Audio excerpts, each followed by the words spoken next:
Good evening, everyone. Welcome to the ASTAR Makeathon info session.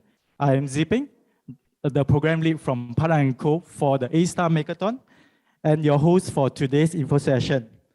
In this info session, we will be sharing more about the program details for ASTAR Makeathon and the steps you will need to take to have an opportunity to participate in the ASTAR Makeathon. We will also be having a panel discussion on the topic that is also the Makeathon's theme, which is health and wellness in the digital age. Our panel will comprise of a clinician, industry players, and government representative that is leading the digital transformation efforts in the healthcare sector.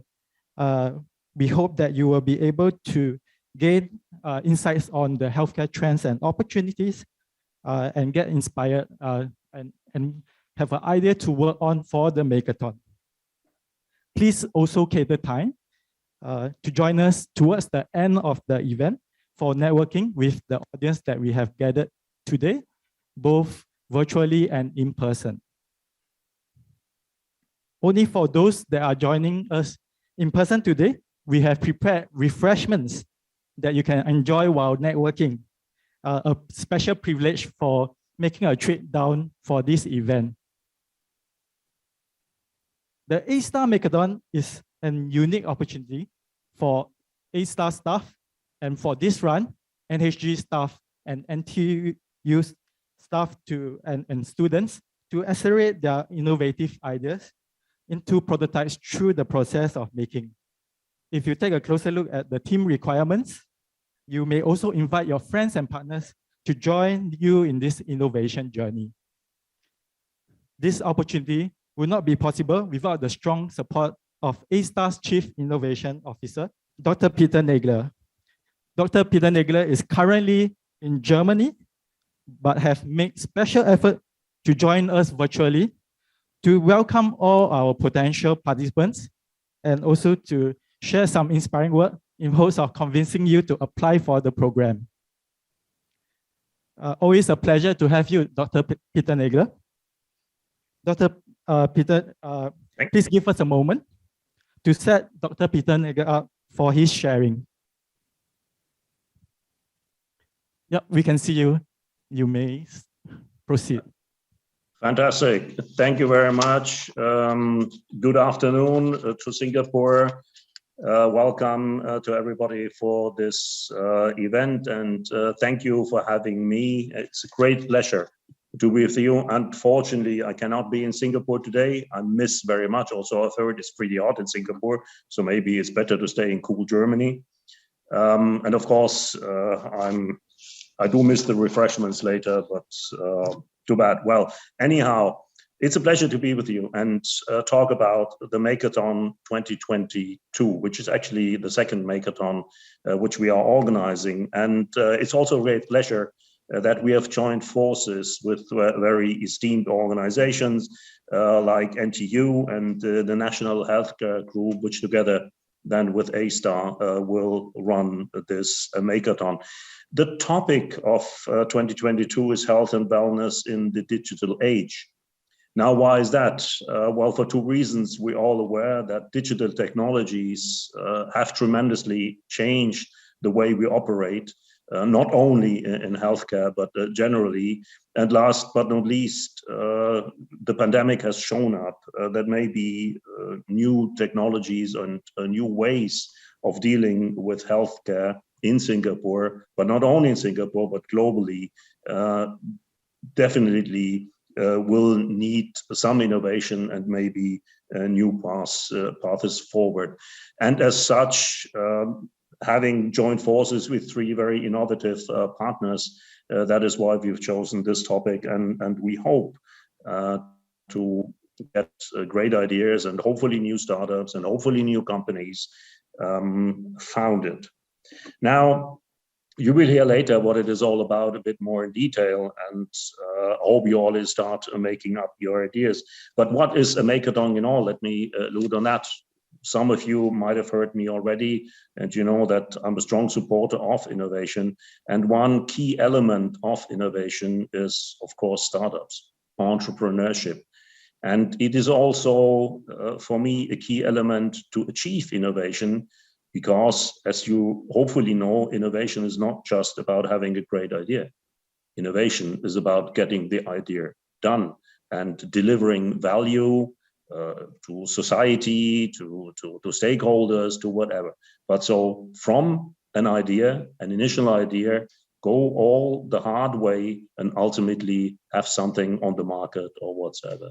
And that's why by coincidence, or not by coincidence, Makeathon is about making things happen, and it's a marathon to achieve it. That's how we come to Makeathon. Now, we can not really look back on a very long track record. Makeathons are not new, but let me say, the ones we have done last year, 2021, which was dealing with sustainability or creating a more sustainable Singapore, we had 19 teams which participated initially. And of course, I hope that we will increase this number this year. And 9 teams out of those were actually then selected to go into the finals. And out of them, 3 top teams then actually got the cash prizes. And 3, not exactly the same who got the cash prizes, but 3 others are being scoped now to further pursue their ideas. And I hope that we ultimately see a big success. So it is absolutely worthwhile to participate. It is absolutely worthwhile to look for partners, to look in the ecosystem. I firmly believe that it's not only one person being able of having one idea and translating that. You need, especially in such a complex topic like digital healthcare, you need partners. You need to join forces. You need to create your little ecosystem to ultimately come up with a bright idea. And that is what I hope we will see.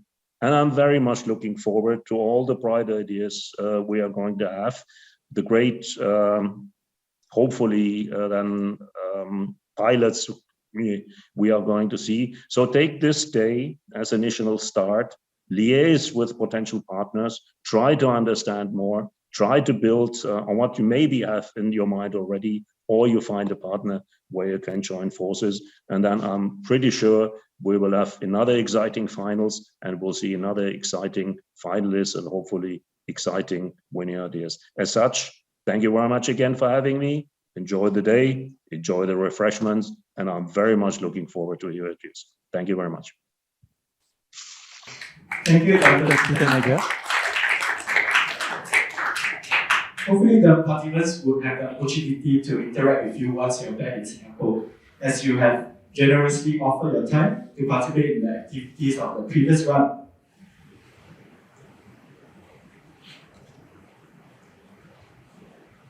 Okay, now it's time for me to dive into the details for the Makeathon program.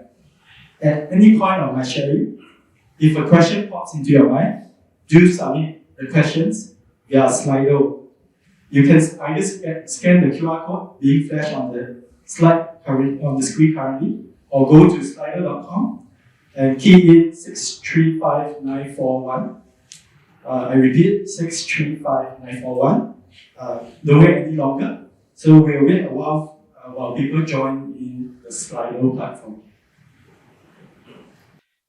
This year, we are looking out for ideas that fall under the theme of health and wellness in the digital age. The theme, I believe, is self-explanatory and builds on the trend of healthcare undergoing digital transformation. Under this theme, there are 3 challenge statements: people at the center of their health, digital enhanced healthcare providers in our communities, users-centric mental health care and support ecosystem.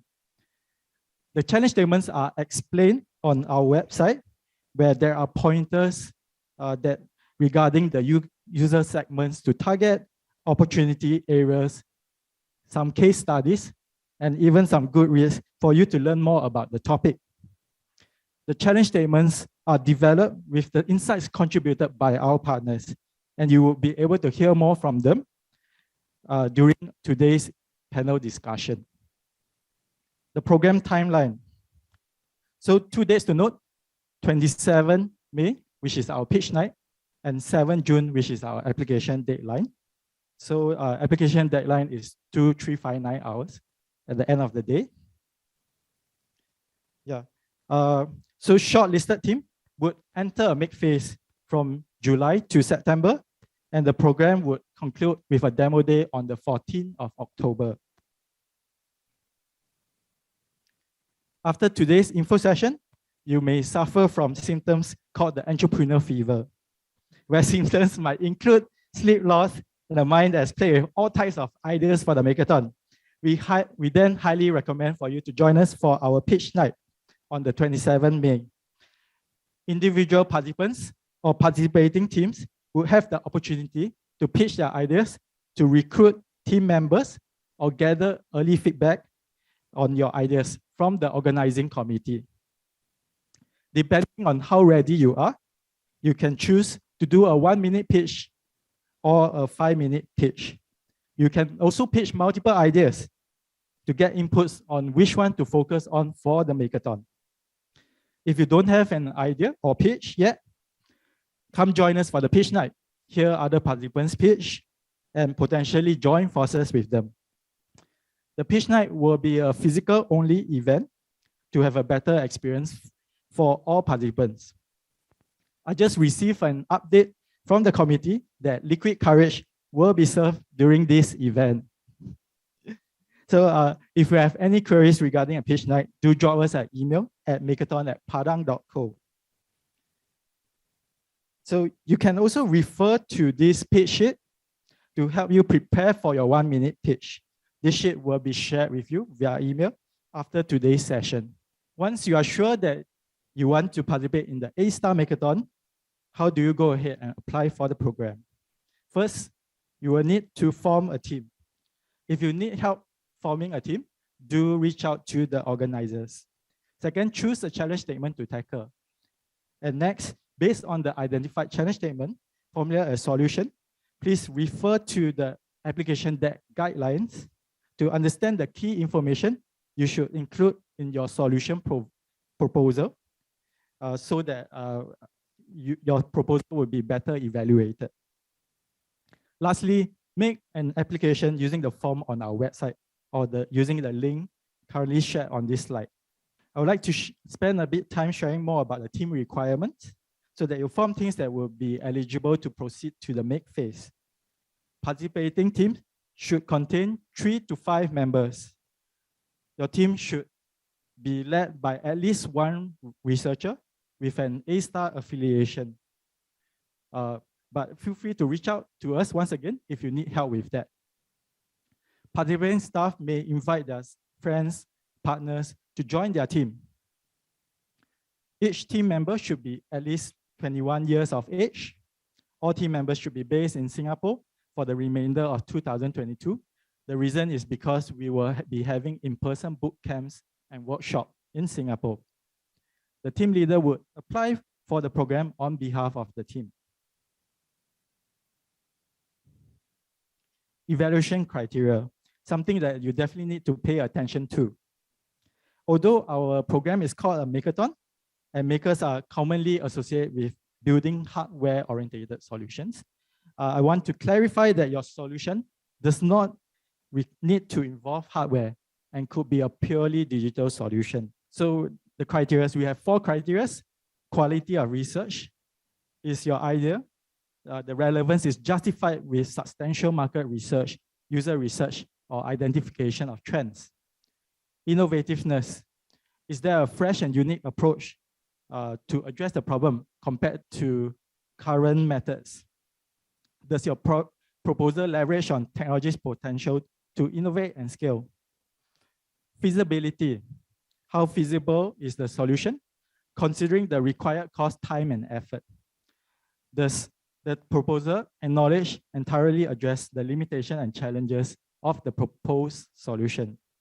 Impact.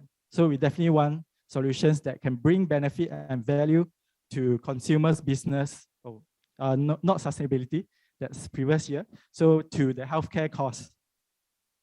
Yeah, how impactful is the solution? Yeah, so the solution could bring big impact to a small group of people or small impact to a big population. So after you have made an application to the Makeathon, what happens next? Up to 10 teams will be shortlisted to proceed to the make phase. Teams will participate in a 3-month-long program to accelerate the development of their solution. The program will include boot camps and workshops to equip participants with business prototyping and pitching skills. Up to 1,000 of prototyping fund will be provided to the teams. Your team will be able to access the makerspace at ASTAR Central to help prototype your solution.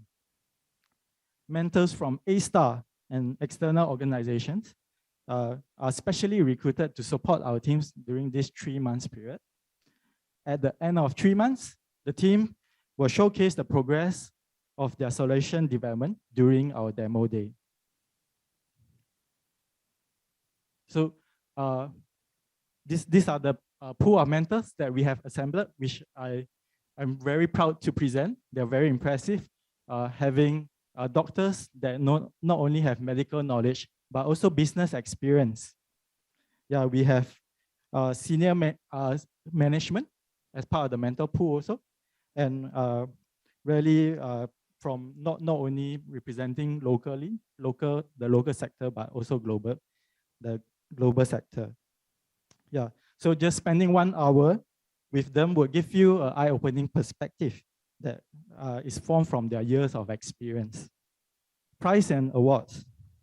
We have put in place a support mechanism that enables teams to have longer runs and ideally succeed in developing their ideas to promising ventures.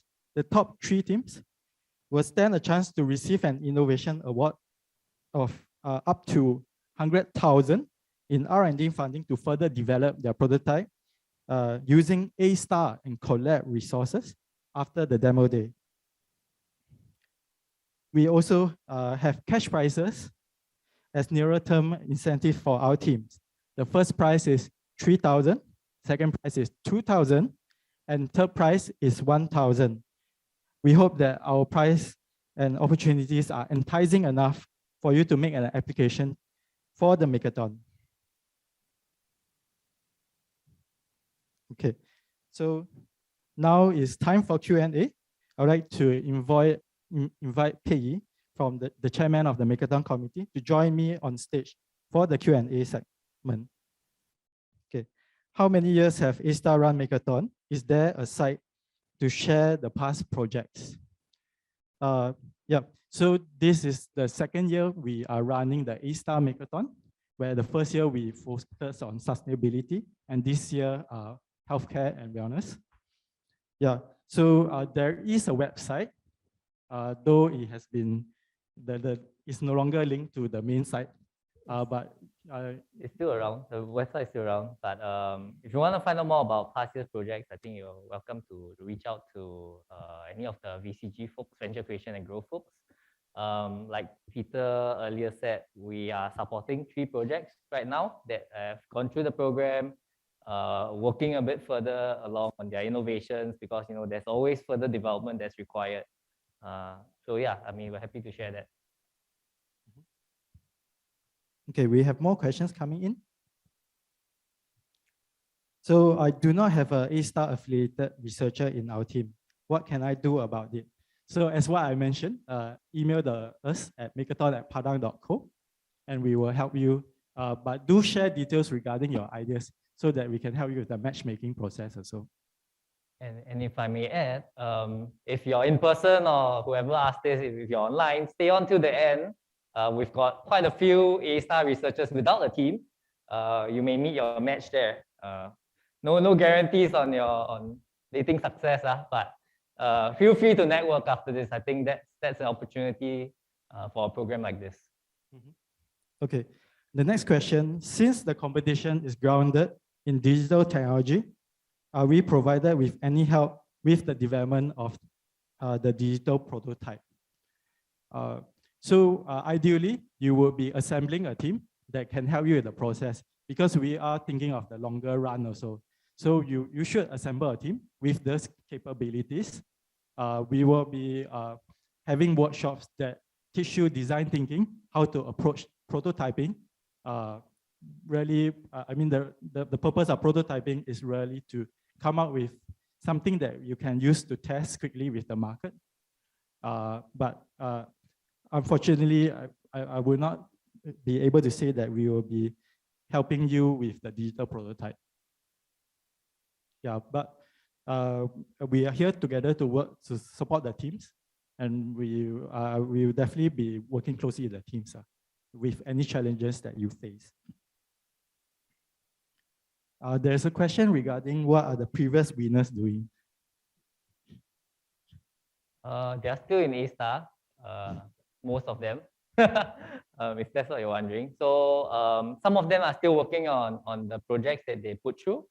Some of them, for various reasons, they decided not to pursue it. And some of the reasons actually are not technology related. As with any startup, I think the team dynamics and all that is absolutely important. So maybe they realize through the course of the program that, hey, maybe this is not for them, and that's fine. And they go back to their normal research project. But some of them chose to continue to pursue that, without TDs, with generated IP from the previous run. So yeah, I think all sorts of possibilities arising from the previous run.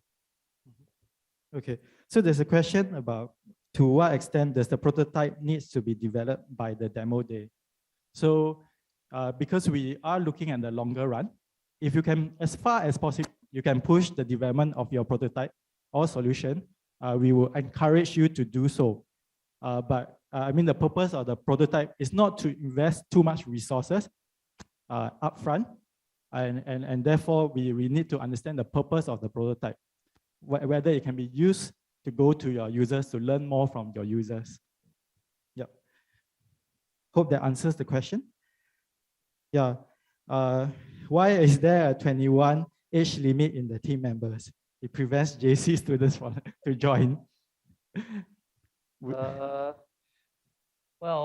if there is a specific request, I think you can raise it to us. We didn't think this was an issue, but if there's under 21 folks that really are eager to join, I think you can reach out to us and see whether we can support you in some way. Yeah. Mm-hmm. I wasn't aware that we actually had many, if any. Okay. So do we need to get our RO and institute approval to join? This one's up to your RO. I don't think we can dictate really. It's up to, I mean, it's good to have a conversation with them, but I don't think we can dictate whether you need his or her approval to do something like this. Yeah. Of course, we are not expecting, if you have existing responsibilities, then taking on something like that, of course, it will be above and beyond. But, we've seen people that really like to stretch themselves and try new things. And this is a program for you to explore new avenues like that. Mm-hmm. Okay, the next question, very good question. During the make phase, what are the resources that will be provided? Will there be any budget on the prototyping expenses? I will take the question. Yep. So for shortlisted teams, they will have up to 1,000 prototyping funding. Yeah, and also once again access to the makerspace at ASTAR Central. And from there is there's 3D printers, laser cutting machines, which you will be able to use. And I mean, those consumers both will be provided also. Yeah. So if it's there in the makerspace already, feel free to use it. The budget is there if you need to, get additional small stuff. And if you guys don't know who to get to, Jackson's over there. I know he's like hiding behind, but he's the guy in charge of the makerspace. So if he says, okay, you guys can use his equipment and his facilities. Yep. So in the previous run, we also support teams with very specific requests in terms of the resource they need to prototype, such as requiring access to a robotic arm. So that you can include inside your proposal, and we see whether we can help you. Because ASTAR, I mean, there's so many research institutes, there's so many different resources, and also our partners also that we can reach out to see whether we can support. So include it in the proposal, and we will see how we can support your team. Yeah. One last question. So what's the time commitment needed from the teams for the workshop and the boot camp? Are they happening during working hours? Yeah. Yes, the boot camp and workshop will be happening during working hours. And I understand that this is a challenge, but also there's pros and cons out of office hours also. So yeah, so the boot camp will be, I can't remember the exact date as of currently, but it will be one full day. And the workshops will be on Fridays evening. So you'll be looking to have up to 6 sessions of 2-hour workshop over the span of 3 months. Yeah, we understand that you have work commitments also, and therefore we kept the workshop shorter based on the feedback that we received for the previous run.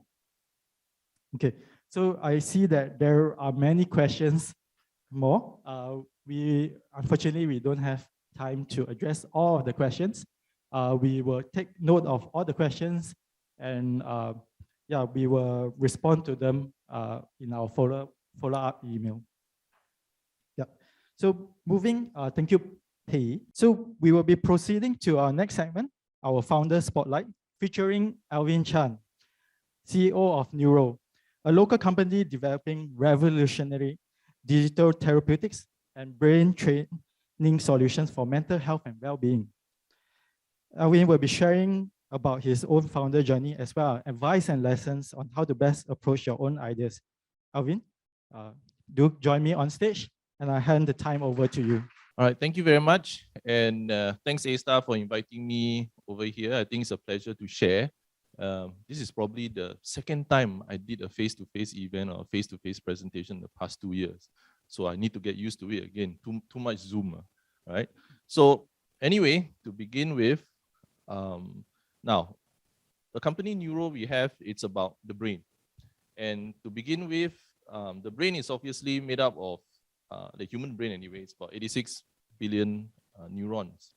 And they communicate with each other through chemicals and electrical signals. So what we are interested is in the electrical signals that we're measuring in the company, which most commonly known as EEG.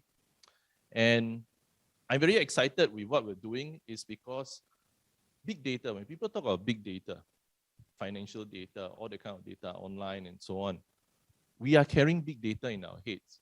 Data is constantly emitting out our brains, and different part of the brains is responsible for different things. How can we capture this data? And what can we make sense out of it? And that's what we do in Neuro. And that's what excites me, because there's still so much to explore with the brain. So what can we do with EEG signals? EEG signals we can use to assess or evaluate the health status of the brain, monitor mental states of brain activity. What that means is I can tell in real time if you're paying attention, if you're relaxed. Of course, I also had requests from some potential customer asking me, can we build a lie detector? You know? So I said, no. I think I'm looking at what can we do to help people. I don't want to go and build lie detector. We want to help people in mental health and so on. But it's possible. It's not impossible. Thirdly is control. When we think about moving our right hand, there are signals that are actually emitting on the top of our brains. So these are signals can be used to also control things. How can we use that? And you have metaverse coming. So there are a lot of potential when you look at data from your brain. What can you do? So in Neuro, the future of work, we believe the future of work, society, and technology depends on the state of the human mind. And our vision for Neuro is that we want to be the enabler that empower every human mind. So that's where we want to be. So how we do that is, of course, we build technology. All right. And what we're building is a platform ecosystem for brain computing. And it starts with the hardware. We're measuring brain signals, EEG, passively. We're not injecting any current. We're not putting any magnetism to your head, nothing. It's just purely passive. It's like your Fitbit, your watch, we're measuring EEG signals, all right? But what we have built, this is our second generation sense band, which is the latest. We put in a lot of high-end components in there. We're doing it ISO 13485 standard as well. with Toolkit. So it was painful, but during COVID, we actually spent time to do that. For us, we built it because I wanted to capture data from the neck up. Everything from the neck up, sorry. So we want to capture data that movement of the head, heart rate we capture from the brain, oxygen levels, movements, direction you're facing, and all that. So these are all data, apart from just EEG itself. And we pair it, the hardware, with our platform called NeuroOS. Why we call NeuroOS, okay? It's because we want to be like Android OS for the brain. Android OS is compatible with hardware. They put in libraries and algorithms in there so that third-party developers can build on top of it. But in order for us to do that and gain credibility, we also need to demonstrate that it works and apply in different areas. So today we have already shown and demonstrated with various clinical trials. Things that we do with it applies across for children, ADHD children particularly, adults, for stress management and so on. For the elderly, how do we do and help, how do we do brain training to help the elderly to actually lower the risk of dementia, all right? And so on. So our goal is actually to have third-party developers come on board, use our technology, use our hardware, trust us and build on top on different solutions. So our main core in the company is for building up machine learning algorithms to interpret EEG signals, attention, relaxation, mental workload, fatigue. We can tell if you're fatigued before you see physical signs of fatigue. And of course, there's many more in the pipeline we were building. Stress, anxiety, emotions. We're working towards building all these algorithms to interpret our EEG signals, right? So with that as the base foundation, we have built our own applications to solve mental health issues. Digital therapeutics for children with ADHD. We help children in their inattentive symptoms. We work with IMH, ASTAR, of course, and with Duke NUS. They ran clinical trials, and we got all the approvals and that. Today, IMH is deploying it for their patients, for ADHD children. Second, of course, is for stress management. During COVID, everybody gets very stressed. You need to, and mindfulness and meditation has become quite a trend today as well. So with the device, we can measure and see if you're really relaxed in your mind. Of course, we have an app to help you to do breathing exercises, listening, to help you relax, and so on. Third is for the elderly. How do we help them lower the risk of dementia? Aging population is growing. People are very concerned about dementia. How do you help do that? We have brain training applications that we use games. So we gamify a lot of the training and processes. We also ran clinical trials with Jerry, Khoo Teck Wah Hospital, and NUS to actually get scientific proof that it works. So all these have been ran. So these are our applications. Our NeuroOS platform has also been used by our partners to build different applications to solve different mental health issues out there, ranging from US to Belgium to Germany and Netherlands. Some they did it for pain management.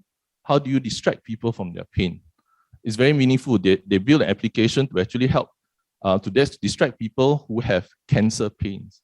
People with cancer have some aching pains. People with lower back pains. These are neuropathic pains. How do they distract these patients from the pain? Second one, which is again very impactful, is for children with epilepsy, especially those children that suffer from absent seizures. That means they don't go into convulsions. You don't know they're having a seizure. It's called invisible seizures as well. So in the class, the child has the device wearing on the head. They put the phone on the table. When the child is having an absent seizure, the light on the phone turns on. So the teacher in class knows, okay, he's having a seizure. Let him be. It's not that he's ignoring the teacher, he's just having an invisible seizure. So it switches off for a few minutes. All right. So these are technology, again, that helps people that has this kind of challenges. Right.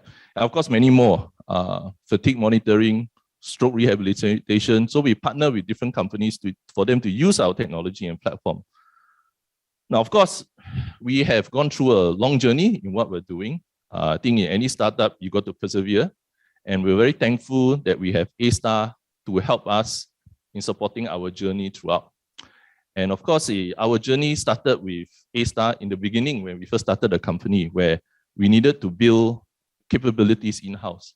We are not neuroscientists. I have no idea about EEG when we started, right? we actually seconded 2 scientists through 2 tee-up programs in Neuro from I2R actually, and to help build out the capabilities, build up my team's knowledge and so on. So that took us about 2 years to build up that kind of knowledge and capabilities before we are on our own. As we had further engagement with I2R, we realized that there's a lot more technology in there that can be commercialized. So we licensed about 14 patents, IP, and technical know-how from I2R and also IMRE. Why IMRE? Because we faced the challenge of our electrodes. We needed to find special materials so that it's good to pick up EEG signals. So we work with IMRE also to get a formulation for what is the best to capture signal through silicon-based electrodes. So we also licensed that formula out, right? And of course, through that licensing agreement, we work very closely with the scientists further engagements and so on. And that again transitioned all the technology that we licensed into the company. So we understood how to use it, understood how to operate it, where are the nuances and so on with all this technology, so we can commercialize it. It has to happen in that manner. Now, of course, in addition to just licensing and so on, I think ASTAR Enterprise have also been quite instrumental in introducing us to various investors, because investors constantly also go to ASTAR to ask what are interesting companies that they potentially can invest. So ASTAR also introduced us to some of these. Then after building all these solutions, we wanted to go up to the next level. We don't want just to be wellness. We want to be medical grade in some of the things that we're doing. So we work with Diagnostic Development Hub, DXD. We actually had engaged with them an apprenticeship program where we had 1 staff put in the DXD to actually get trained up to be able to do quality management and all that. After the apprenticeship, we absorbed the person as our full-time staff, all right? So that is kind of a journey. Then, of course, I think the central of it all, of course, is ASTAR Central. I think that is where there's a good community of scientists and also founders in there, where we often share ideas. Quite often, I always have liquid courage events with them, I would say. Those who don't know would know. But most importantly, they have resources for rapid prototyping. When we built our second version of the hardware, we actually use, in fact, Jackson is the one that helped us to build some parts and all that so that we can try and see whether it works. And the turnaround is very quick. Rather than go to a commercial company to do it, I think it was very good to have this kind of resources available at ASTAR Central, that someone could explain to us what is a good and bad, build something up quickly so that we can test and know whether it works or not. The last part is, everything is great, everything is formal, but I think most important is actually the people at ASTAR. It's not just about just licensing agreement. When we did, for example, like press releases and so on, ASTAR CorpCons was so good to actually help guide me through. They also helped do media blasts and reach out to reporters that got us featured on Channel News Asia. They also prepped me up before how do I go on TV and all that. So these are all the additional tangibles that ASTAR was involved to help, again, in support of what we do in Neuro. All right. So with that, I would like to give a big thank you to ASTAR for being there in helping us in our journey. And to end it, I will say technology impact lives. So what are we going to do to innovate next? All right. Thank you. Thank you, Alvin. Our next item is the panel discussion. May I invite all our panelists to join us on stage. We have Dr. Avina Pang, Director of Collab, Francis Yip, Chief Commercial Officer, LIFU, Jonathan Lay, Assistant Director, Integrated Health Promotion, MOHT, and we have Tan Wee Ting, Co-founder and Managing Director of Tzpc Investment Management. I'll hand over the time over to Pei, who will be moderating today's panel discussion. Thanks, Ed. In here? Okay. Thanks, Alvin, as well, for the really inspirational talk. So as we get into the panel discussion, I invite the audience to continue to submit your questions, and try to post them to some of our esteemed panelists as well. But the intent for me for the panel is really to introduce and expose some of these potential participants to some of the domain knowledge as to into healthcare, into biotech, and why we have chosen some of these challenge statements today. But maybe to start things off, I'd like to introduce our panel members. So first off is Dr. Avina Pang, Director of Collab. Avina, I think you're the only rose among the thorns over here, so we'll give you the honor of kicking us off with an introduction of you and your organization. Sure, thanks. I'm glad that gender diversity is being taken into account. Yeah. So I'm Arvina. Collab, we are very delighted to be the strategic partner of ASTAR Makeathon for this year. So Collab is actually a biomedtech incubator to be set up in Health City Novena. So we are part of the grand plan of the Health City Novena, that it is actually a tripartite alliance of NTU, ASTAR, and National Healthcare Group, NHG. So as one of the stakeholders, ASTAR, so we are actually working very closely with ASTAR, the enterprise, ASTAR Central for this Makeathon. So I'm not sure whether you are aware that this grand plan of Health City Novena 2030. So by 2030, Novena will become sort of like an integrated community of healthcare, medicine, education, and translational research hub. That's why we are setting out a biomedtech incubator over there. So as a sort of like extension of the startup ecosystem in Ayer Rajah, for example.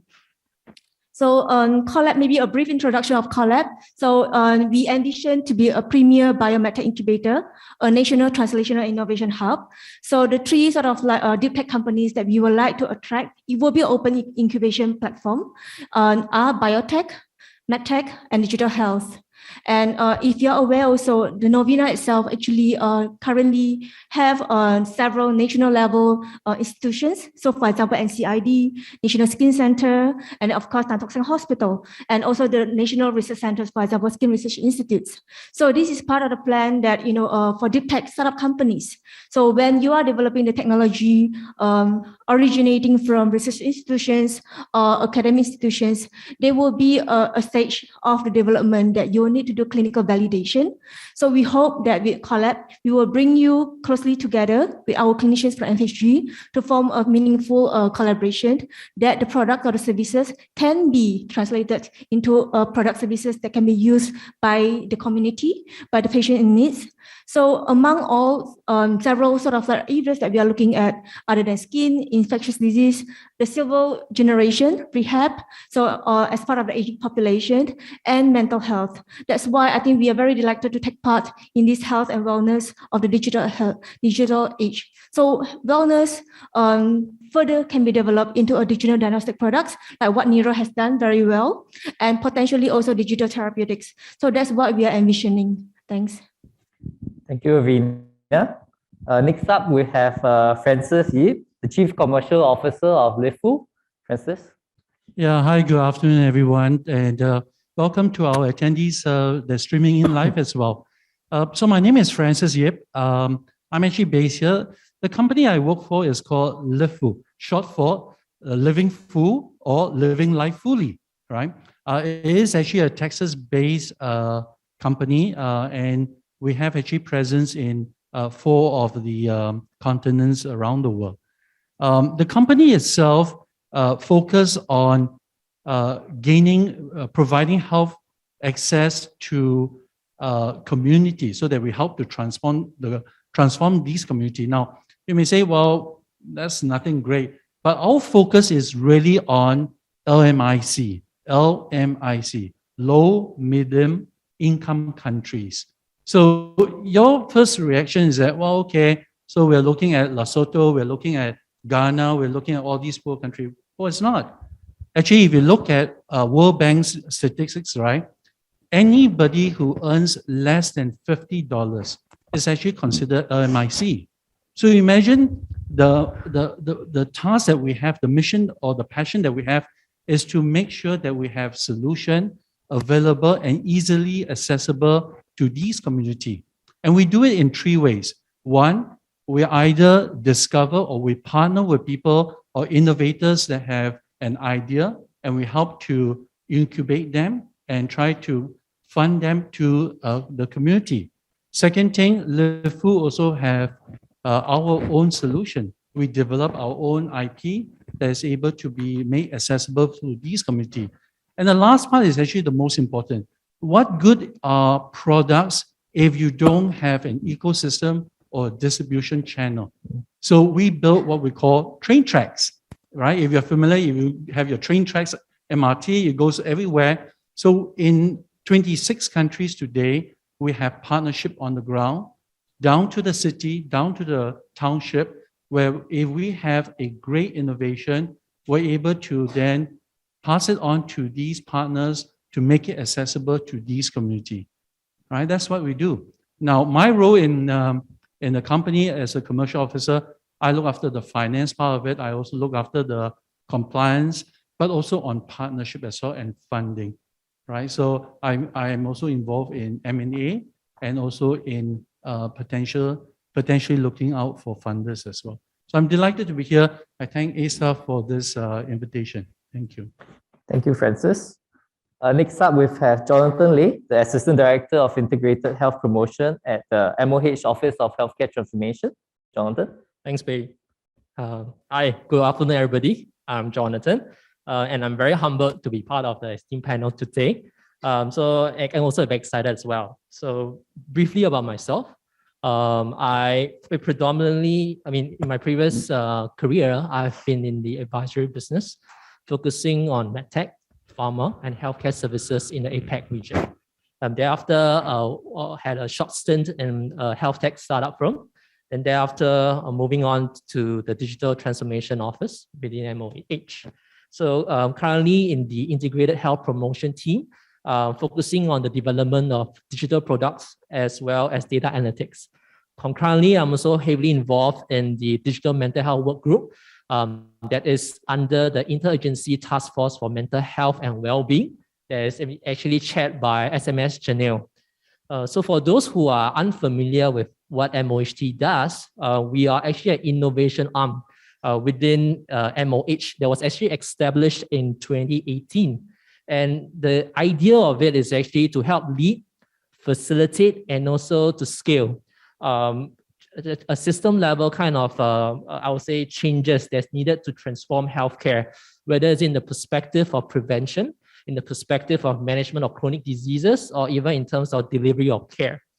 And I think as part of a modus operandi, we work with different stakeholders, whether it's in the private or the public sector, to really implement strategic initiatives that will help. And as part of it, it's also to develop key enablers. And enablers in our context or definition includes your finance redesign, your data analytics, data science, and also technology.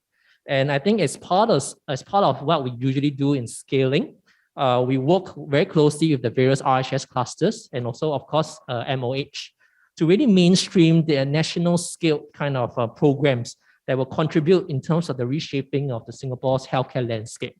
And I think in the longer term, I think what we envision to build is really a patient-centric or human-centric, data-driven, and also a technology-enabled kind of ecosystem that will help take care from the end-to-end kind of care continuum across for all residents in Singapore. Yeah, thanks. Thank you, Jonathan. And last but not least, we've got Wee Teck, the Managing Partner at Tzpc Investment Management. Wee Teck, please. Thanks, Pei. Good afternoon, everyone. Delighted to be here and honored to be in this panel as well. And thanks to COVID, finally back in Singapore after 30 years. So I've been away for quite a long time, but always been actively engaged with what's happening here in Singapore. Just a little bit about TZ or TZAC PBC for that matter. TZ is a component of TZ Healthcare. PBC is Pacific Bridge Capital. So when we got connected together, it became a venture fund, if you will. What are we focused on? We believe that first and foremost, that we are really investing in the intersection of some three major healthcare trends. First, the aging population and chronic diseases on the rise, very significant in this area. We talked about that. Dementia and cardiometabolic challenges, diabetes, to name just a few. And then you have the other very significant thing, which is the big, massive trends that's happening in the healthcare in terms of technology, the likes of whether it's big data and AI and 5G, telepresence and miniaturization. All these are exciting, very important developments that helps construct some of the developments going forward. This excites us as well. And the third is just been alluded to as well, is a focus towards person-centric community care. This is where I think it's extremely important because people need to be in the center of what their healthcare needs really are. And so these are areas which helps define our investment team, our investment theses, and basically construct some of the activities that we go forward with.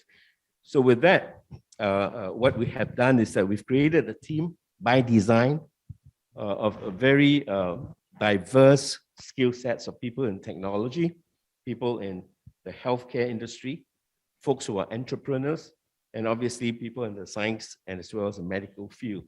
And these are international team that's basically right now in North America, in Europe, and in Asia. So the team in Tzpc, if you will, is very motivated to drive some initiatives going forward, both in the venture creation space, which I believe ASTAR is very much heading to, and therefore we're honored to be working with, and also in this area, which I think helps create opportunities for companies that essentially that we would like to be part of, the likes, and we are delighted to say that we're also very proud to be working with Nero as well, as was one of the companies that is going forward, and others going forward. We are excited about challenges going ahead, and we look forward to some interactions from you as well. Thank you. Thank you, Wee. So as you can see, we've really got an esteemed panel, bringing in the different perspectives from the local to the global, from the government to the private sector, from corporates to finance.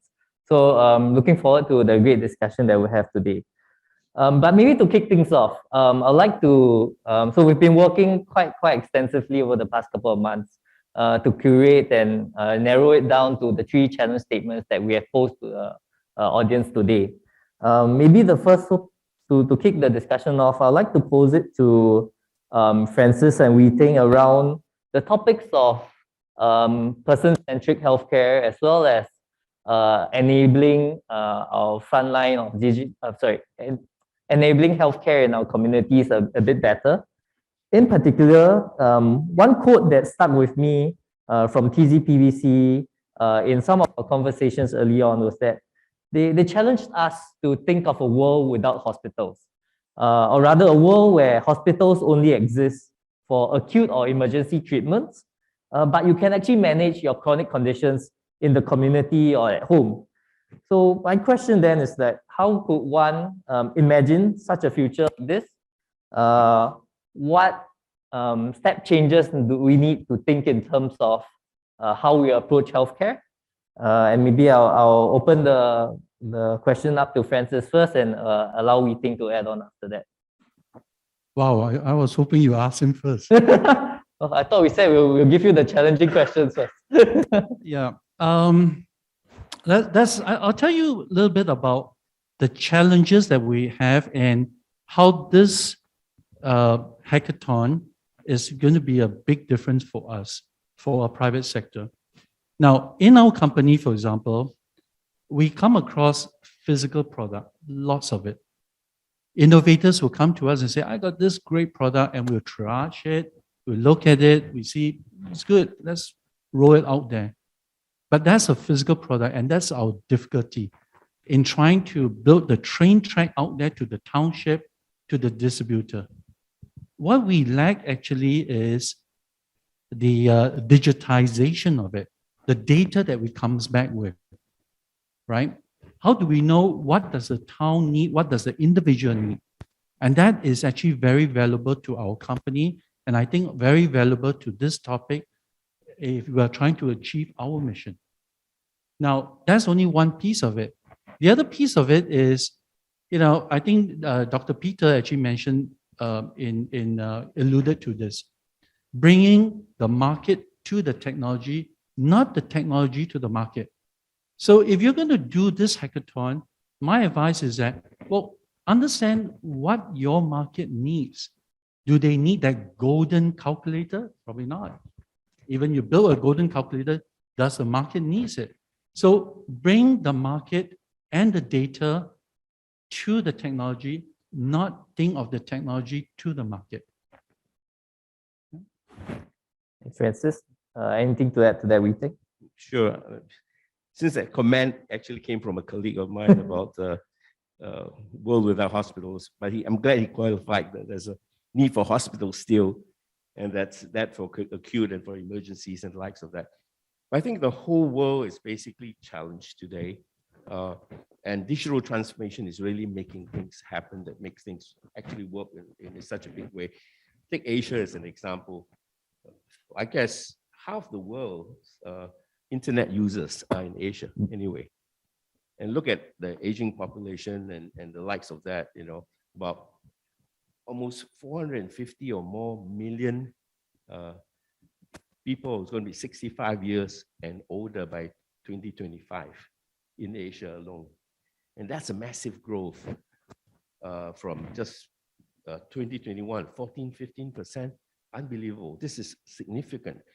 And the other thing that's also some of the important background information to this is that because in the emerging markets today, you're really not tied up with a lot of legacy systems and hospital systems and the likes of that. You can literally leapfrog some of these by use of technology. You can have clinics instead of hospitals.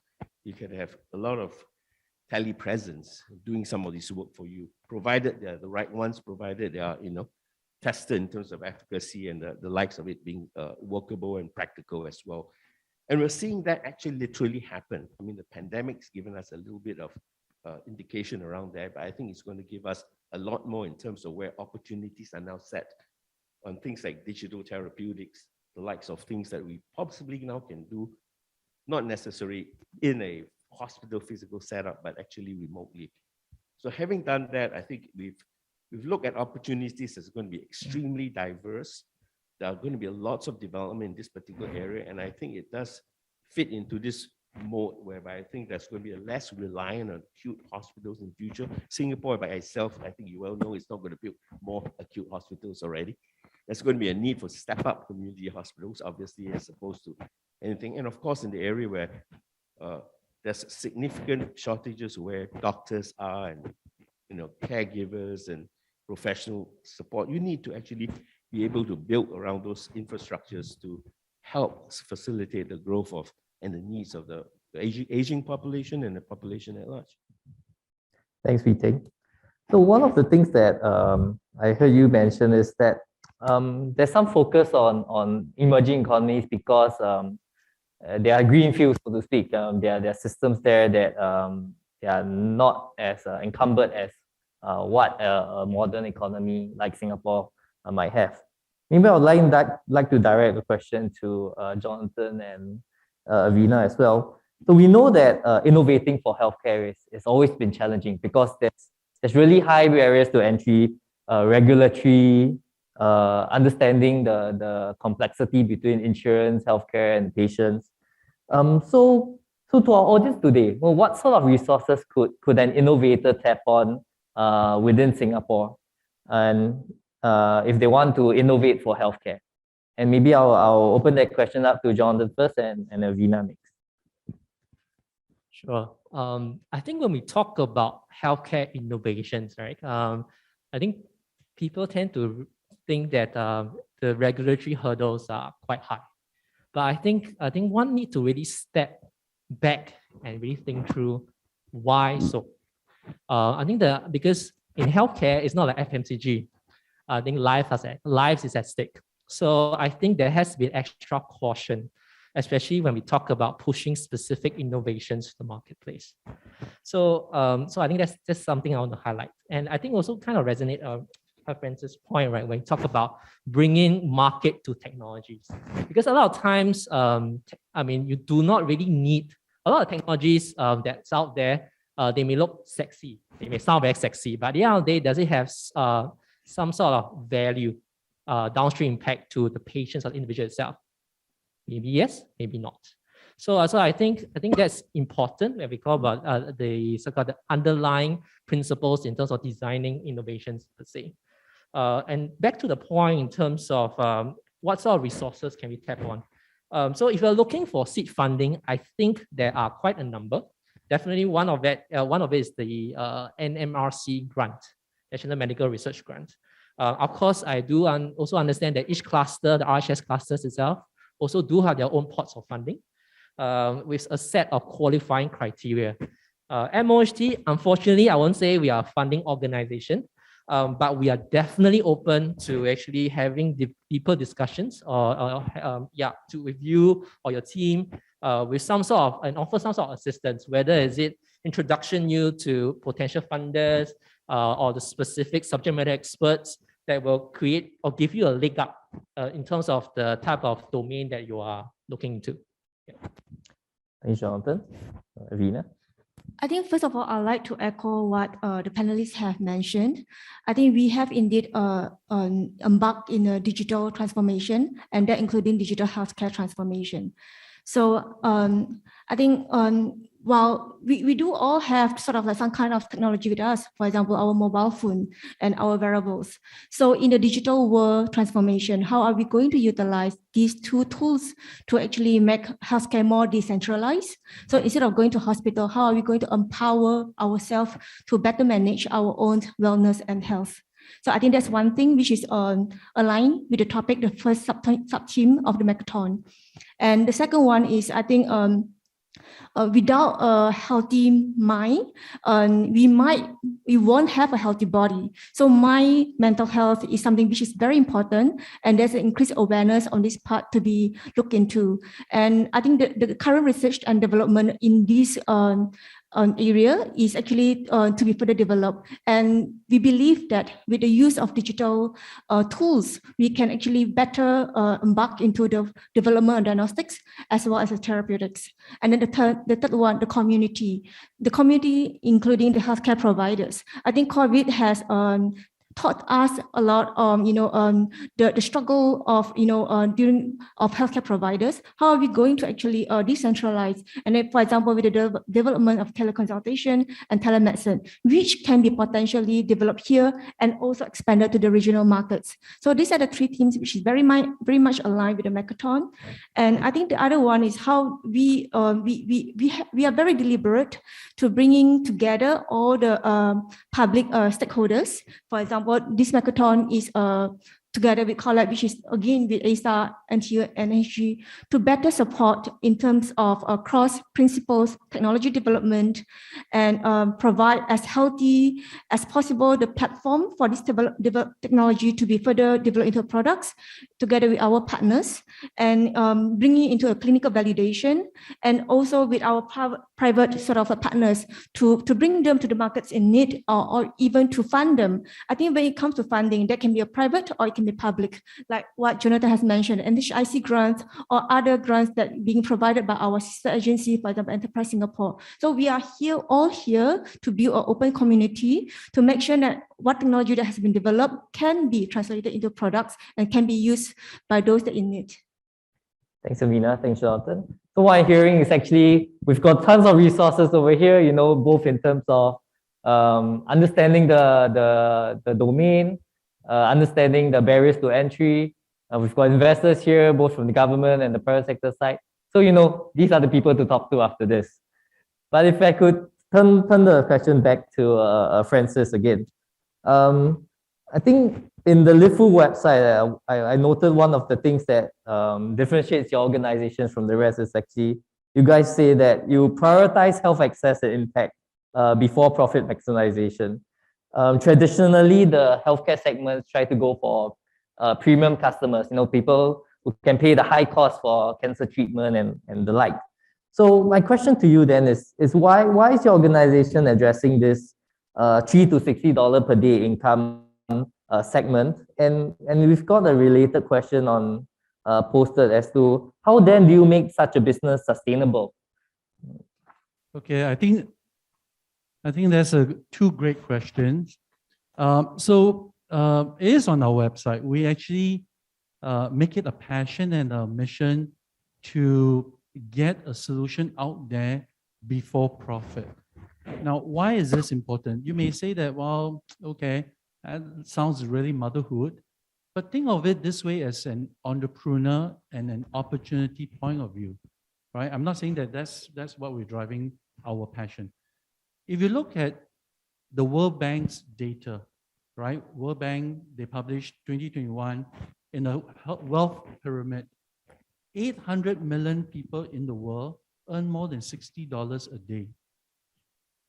It means that 6.7 billion people earn less than $60 a day. And we're not talking about people that live in a hut, live in a place where they don't have drainage and things like that. The domestic people, domestic helper in our household today, right, be it from Myanmar or from Philippines, whatever they earn, we may say that, hey, they are marginalized here.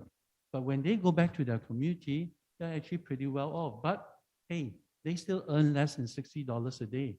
They still have access problem or problem accessing innovation and healthcare innovation. That's a fact.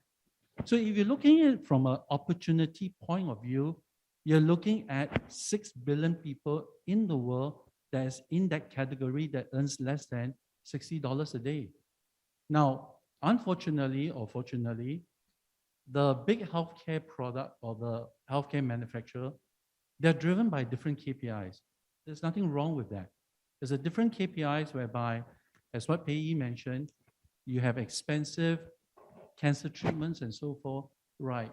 So that's really the top of the pyramid. That's fine with that. Now let's flip that around to those 6 billion people. In India, for example, as of last year, 2021, 61% of people in India have to pay for their own healthcare out of their own pocket. Why? Because there's a deficiency in the government system to provide healthcare for them. So for us to really reach out to this group, right, is a passion and is a mission. But also, to be very frank with you, it's also a business opportunity for us as well.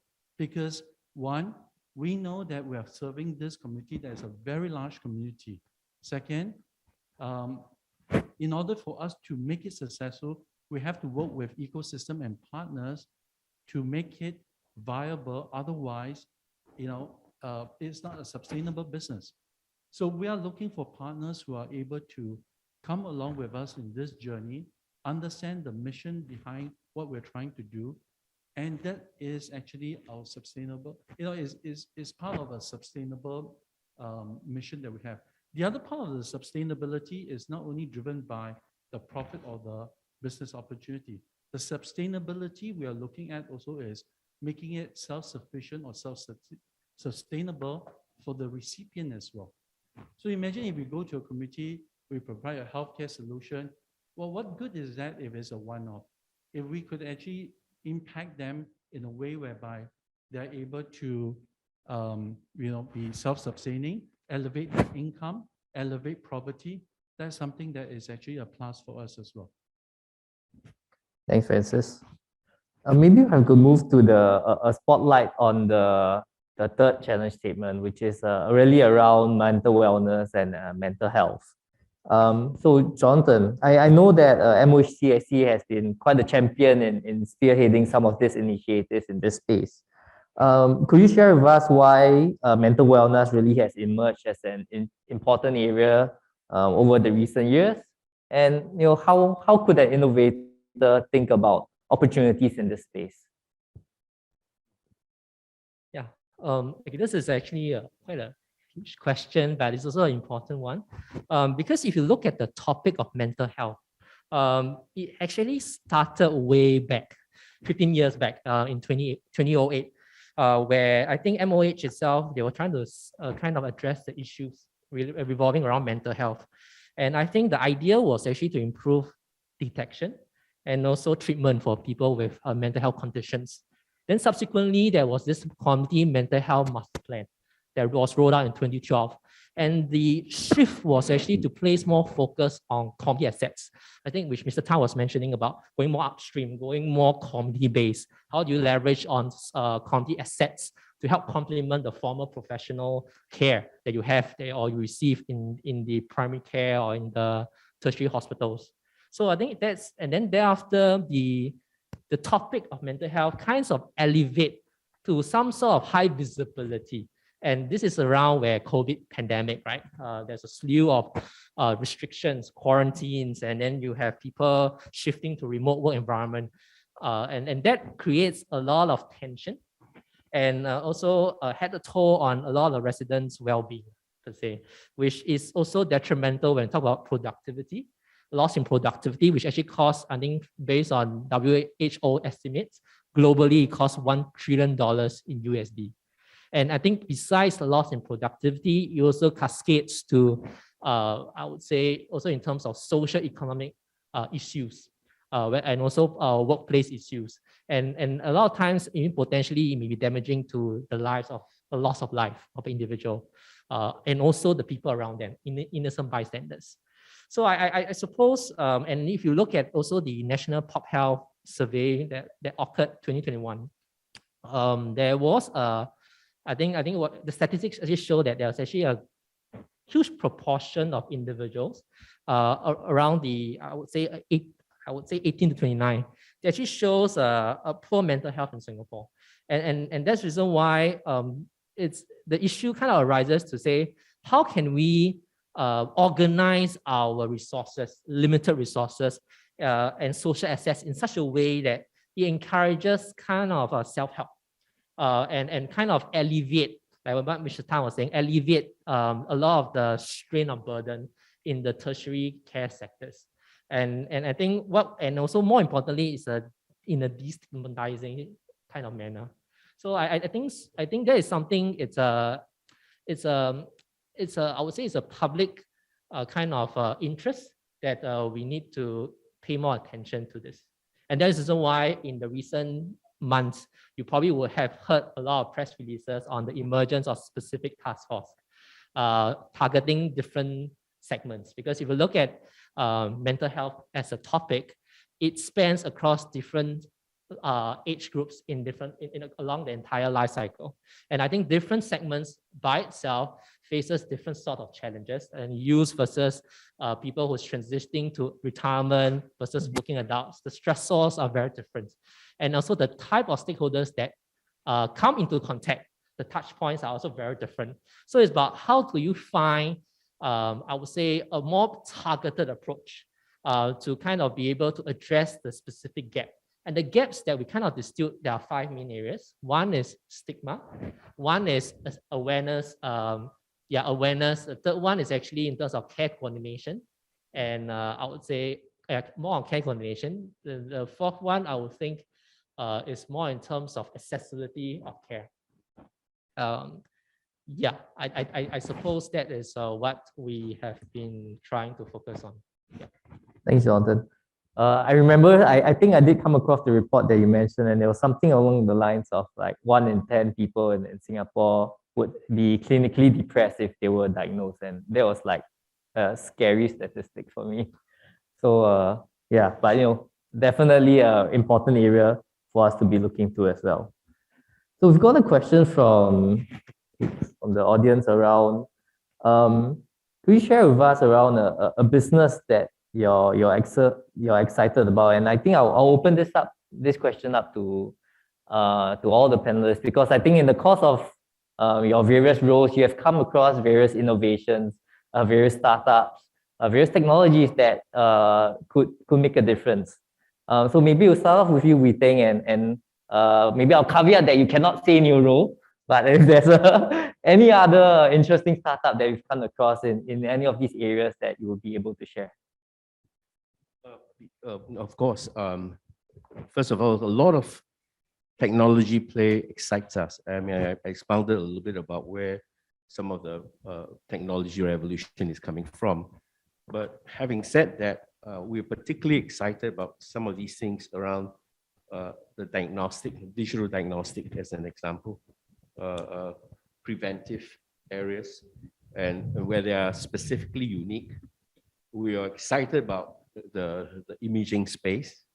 As an example, 3D ultrasound as an example is one of that actually now can really revolutionize a lot of things. Give a good example of that is that in the past, when you had to do anything with regards to diagnosing or doing some diagnostic on some cancers, if you will, you've got to put that person through a CT, you've got to put the person through an MRI. these days, new technology allows you to actually have portable devices out there that actually is, first of all, I mean, a person, especially an elderly person, having to go through MR is really scary. It's really very uncomfortable. The fact that you have something that's portable, you can move it out there, and you have things that actually can be used to track things from thyroid to breast right now, and of course, a number of other variants in terms of the cancer area, using ultrasound. This is something that excites us, and we've been looking at that quite a fair bit. There are other diagnostic tools that's also being used that basically help us detect, among other things, MCI, cognitive impairment, and things like that, which allows the development of how you can train the brain. These are things that we should think is very exciting as well. Coupled to that, I mean, there are quite a lot of opportunities out there that I think, but having said that, it's got to be unique, number one. It is disruptive, for sure. And for anyone going to that particular space, you probably need to know that you need to have the right kind of expectations in terms of that development cycle, because having worked with huge development teams in the past, I mean, I must say I was in Shanghai for about a long time ago, and I had a team of researchers and engineers, so 1,000 over there, by the way. There was big corp, and we had another team of developers out there who's actually right in smack working with the market. And by the time, as you know, when the researchers and the developers have got their products ready, the market is already moved on. And if you don't have that synchronized, it's going to be extremely challenging. So I urge the expectations to be set correctly. And in the development phase, there are many considerations such as, burnout and all that kind of stuff. So take that into perspective. But having said that, there are tremendous amount of opportunities. And allow me to say one more thing, though. I think you heard a lot of things that's happening in the media right now about how challenged it is in the investment world in terms of funds. Right now, it's kind of like drying up. It's whatever there is has been reduced to a large extent, and in the overvaluation of companies, blah blah blah, and all that kind of stuff. But suffice to say, if you're in the investment world, you are expected to invest anyway, regardless of what the situation. The question is, where do you find the right kind of investments that make sense? Are they uniquely variable? Where the smart money is going to the smart places. So you've got to learn to distinguish that pretty carefully. And if you do that well enough and you understand, and the reason why we're talking here quite a fair bit is about healthcare. I think the healthcare industry or the healthcare opportunities is there to stay for a long time, irregardless of what's going around the marketplace. And I think that development is needed as well. So we're still excited about it. Thanks, Vijay. I think those were really insightful, with especially with a lot of the concerns that you mentioned, that these tech stocks and all that, the valuations are pulling, and people are emphasizing revenues and profits over just scaling at all costs. But thanks for that. And I think you really highlighted one of the key areas where a technology-enabled miniaturization of equipment, for example, really opens up a whole new world of possible business models, applications, and use cases. And I think that's really useful. So over to you, Jonathan. So what new innovations have you come across in your line of work that have really inspired you or shown to you that has been potentially revolutionary or disruptive? I'm not sure if revolutionary is the right word, but I think I tend to look at what drives the trend in terms of innovation. And I think traditionally has always been physician-led kind of healthcare. But I think with the increase in health literacy and also increase in the emphasis of clinical evidence kind of innovation, there has been a shift towards government payers, even consumers like us, who's getting more aware of how to take care of our health, and also using more even like wearables to help track our steps. So I think this is that shift when we talk about self-empowerment that we are facing. And that's also why if you look from the mental health perspective, there has been quite a recent proliferation of a lot of mental health solutions. And if you look at the Google Store or App Store, Apple Store, right, there's 10,000 over apps that kinds of claim to have some sort of support for mental health conditions. But at the end of the day, right, you realize that a lot of these solutions tend to be a bit more upstream, more preventive, more self-help tools. And then sometimes you will see like AI chatbots like the Wisers. You may see digital journaling, mood checkers, and also some sort of digital marketplaces that links to human-based services like the Koof. Yeah, but however, you realize a lot of these innovations are overseas. They're not very contextualized to local settings. So I think having like a Neuro, the sort of company, it will be I would say it's some sort of fresh air, because we need this sort of local innovations to be happening, who is supposed to be closer to the market, is able to adapt solution that's more contextualized to the local settings itself. So that's the first thing I see in terms of a lot of these digital apps targeting more upstream. The second observation that I've seen so far is in the use of AI and NLP, which is a very buzzword and a very I mean, I like to say it's a very popular phrase lah.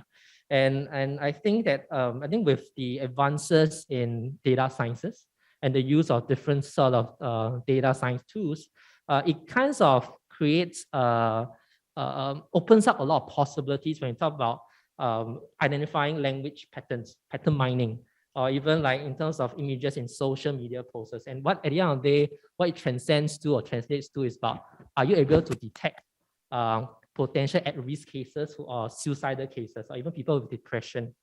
And I think I kind of chanced upon a startup called Haley.ai, which actually is a AI that actually helps, I would say, helps peer supporters. So peer supporters are basically your paraprofessionals, or even like people that residents like us may be trained to help support some of the, I'll say, your friends or family who may have certain, who need certain form of support for mental health, but they're not trained, I would say, medical professionals. But essentially what it does is it helps correct your messaging. Because a lot of times you realize peer supporters, right? We are not trained like a medical trained professionals, but how can we uplift their capabilities? So this technology actually helps, you know, when you do texting, right? They can actually spot, hey, maybe you should rephrase your word or your messaging, which I thought was quite cool. Because I think this sort of incremental innovations actually make a big difference when we talk about increasing or improving capacity and capability. And then with the but of course, one need to also take note that with the wide spectrum of solutions, digital solutions out there, I think we need to come back to the fundamental question of quality control. And so a lot of times we keep asking, so which digital technologies actually are designed with the best interest of the patient, or even is based on the best clinical evidence? So I think the power of soft power and governance come to play, where you see potentially certain organizations or governments, local governments, having a greater scrutiny for the mental health space itself. And if you look at the World Economic Forum, they recently published so-called a global governance toolkit for digital mental health tools.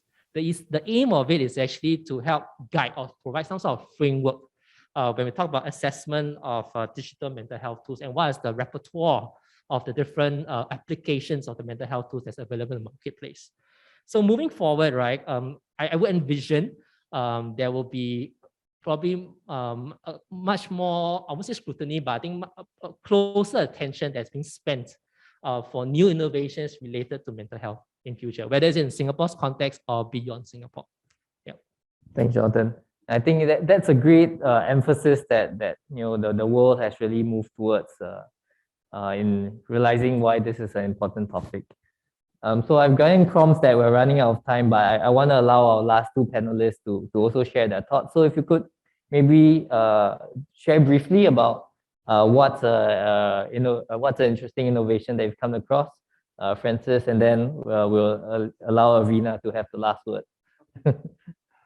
I'm going to leave you with something that's really cool. All right. think of your first aid kit. When you see a first aid kit, what do you think of? A box. Inside there, you have your bandage, you have some ointment, pair of scissors, and stuff like that. And a recipient of the, you use the first aid kit when what? When you are in a reactive mode to hurt yourself. Not you, but somebody hurt themselves, right? Think of this, and this was a concept that was brought to us when we're doing a triage, right? Think of the digital first aid kit. What does that look like? Number one, it's not about reactive. You don't need to be injured or have some kind of ailment to go to it. You may be something that's diagnostic in nature. The first aid kit may not be a physical box. It may not have your bandages, but it may have the tools and devices to help you collect information that's transmitted to a medical service provider to help you diagnose it. Right? Think of that concept. That's what excites us. Right? I'm going to leave it with that because I'm not going to tell you what else you want to put in there, but you hear from all the speakers here, you hear from Alvin, that could actually be part of a component of your future first aid kit. Ravina? Right. I believe that all the participants here, be it physical or virtual, we are all innovators. So I think as the strategic partner of Makeathon, I will really like to encourage all the innovators to take part in the Makeathon. We are open for individual contributor. So it is indeed a platform for you all as individual contributor to form your team, because each of us have a specific skill set, niche of experience that we can actually bring together synergistically with other participants to actually create or make a meaningful product ultimately. And that's just the beginning of the journey. So as Peter has mentioned, entrepreneurship is a key important component of innovation itself. So, the start of the journey coming from the different individual contributors come together to build the technology, and maybe potentially you may start up a company in the future. So there will be life after the Makeathon.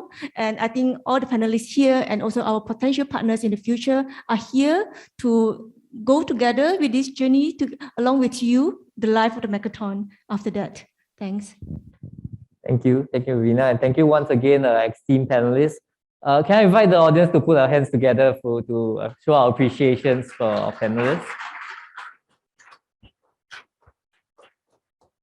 I don't know about you, but it's been a long time since we've had a physical event like this, and I really like the vibe and the environment that we are in to allow all these interactions. So we've got a few more questions that we're going to go through, but I invite you to stay on and mingle and interact with our guests later on if you have further questions. And as a token of our appreciation, I'd like to extend a little token to our guests over here. And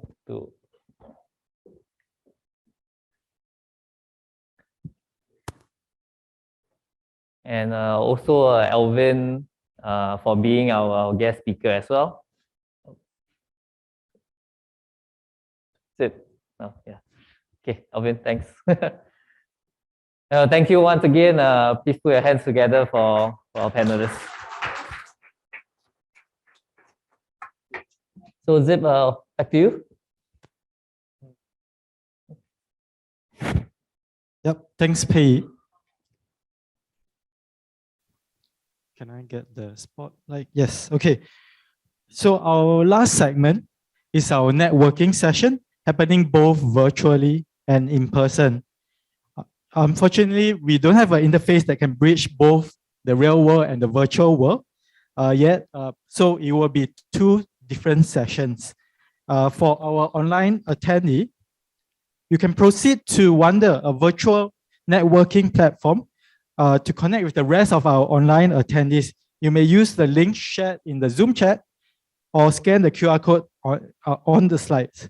We have assigned zones in our spaces, both virtually and in person, based on the challenge statement. If you are interested in people at the center of their health, do proceed to Zone 1. If you are interested in digital enhanced healthcare providers in our committees, proceed to Zone 2. And for Zone 3, it will be for user-centric mental health care and support ecosystem. Yeah, this is the layout for the in-person event for those joining us in person today. This will be the end of the plenary session for our info session. Thank you for joining us today and all the best with your application. Once again, online attendees can go to Wonder platform, and in person, like refreshments can be found just outside this event hall, and we hope you can stick around to mingle. Right, that's the end. Thank you all.